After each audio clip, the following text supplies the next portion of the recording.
Olá pessoal, mais uma vez estamos aqui para responder a uma sequência de perguntas, estão anotadinhas aqui. Esse é o canal Odonto e você, o seu canal, o nosso canal de odontologia, em especial implantodontia, entre outras dúvidas relacionadas à odontologia em geral. Eu sou o Dr. Marcelo Devides, especialista em implantodontia, atuo na área desde 2005, ou seja, quase 20 anos de experiência.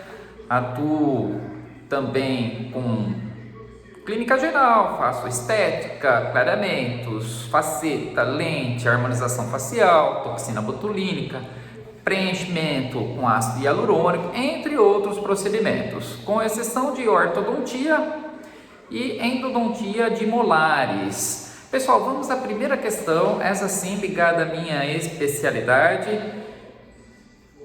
Vamos lá. Deixa eu ver aqui. Quem fuma deve parar para fazer implante, ou seja, olha, o fumante deve parar de fumar por outros motivos óbvios, mas vamos falar do que acontece especificamente com a boca. Qual é a relação do fumo com o tecido ósseo em especial? O que acontece com o tecido ósseo? O implante de titânio, ele possui a propriedade de se agregar ao osso do paciente.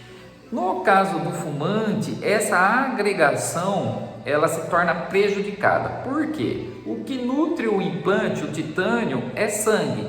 Então, há migração pelos vasos sanguíneos de células osteoblásticas ou osteócitos, formadoras de osso.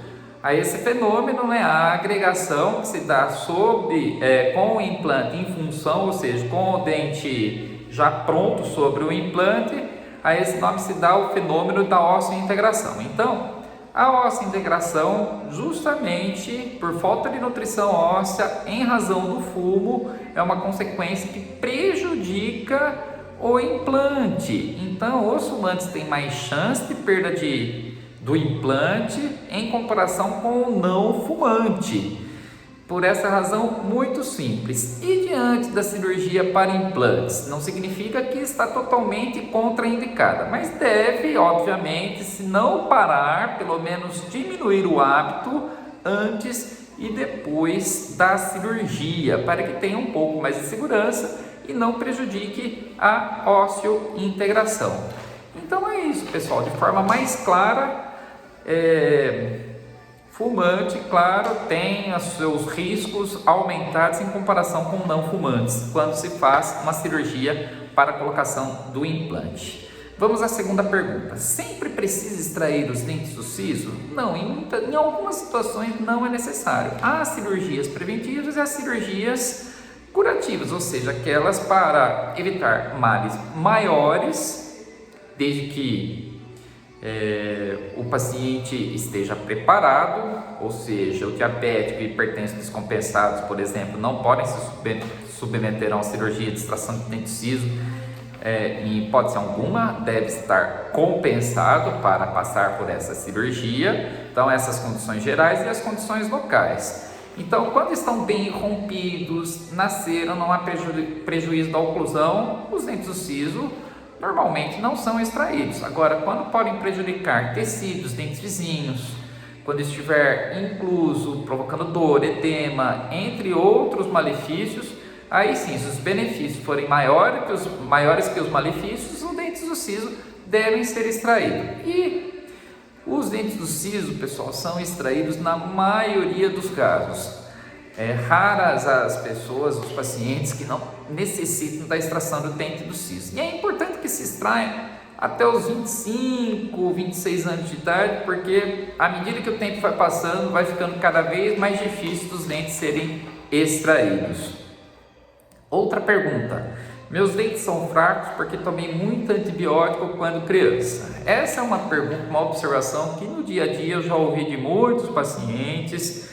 Poderíamos incluir essa pergunta naquela brincadeira, mito ou verdade? Isso é mito, pessoal, isso não acontece. O único antibiótico que pode prejudicar os dentes é a tetraciclina, que era usada na década de 70, hoje não se usa ou se usa muito pouco, essa sim deixava os dentes com um aspecto acinzentado, acastanhado, as manchas eram irreversíveis. Outra substância que, se for ingerida durante o nascimento dos dentes, ou seja, na infância até os 6, 7 anos de idade, é o flúor.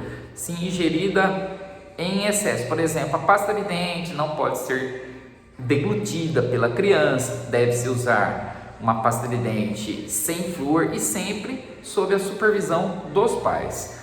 Esse manchamento irreversível também, que não se remove pelo resto da vida, é chamado de fluorose. Embora o paciente seja de grande resistência à cárie, ele tem os dentes manchados e são característicos. Mancha um dente do lado, mancha o mesmo dente do outro lado, porque nascem no mesmo período. Então, para a resolução desse problema, é apenas os procedimentos estéticos, como faceta, lente, restaurações, após a remoção das manchas. Então, muito cuidado com a fluorose, tetraciclina, outro antibiótico ou qualquer outro medicamento não provoca manchas nos dentes ou não deixa os dentes mais fracos. Ao contrário, pessoal, da radioterapia. A radioterapia pode provocar algumas consequências, é claro, o dente fica mais poroso, o osso fica mais poroso, o dente, por consequência, se torna menos resistente e mais sujeito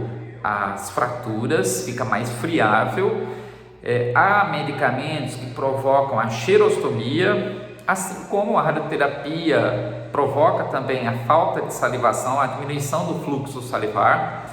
E há medicamentos que provocam o contrário, a cianorreia, o aumento do fluxo salivar. Então, há medicamentos que provocam, sim, efeitos colaterais, mas não nos dentes, tá? A maioria dos medicamentos não, principalmente os antibióticos, como muitos pacientes dizem, não provocam manchamento, os dentes se tornam fracos. Não é assim que funciona, tá? Então, isso é mito, pessoal. Deve ser avaliado caso a caso.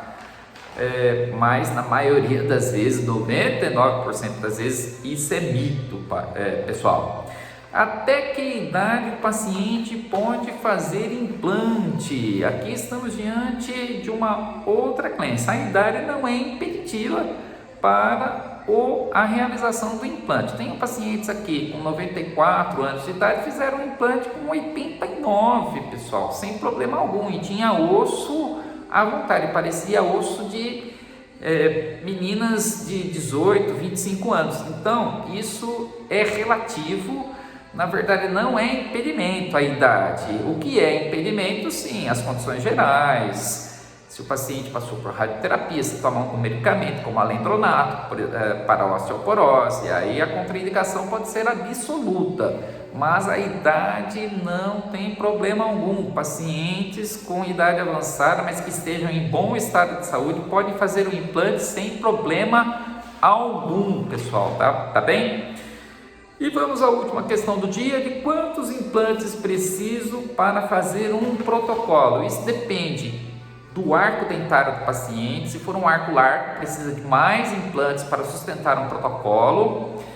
Na parte inferior, há necessidade de um menor número de implantes, porque o osso é mais compacto do que o osso da maxila, o osso superior mais poroso. Então, para que se faça, por exemplo, um protocolo na parte superior, de 6 a 8 implantes, mantendo a simetria, 3 de um lado, 3 do outro, 4 de um lado, 4 do outro.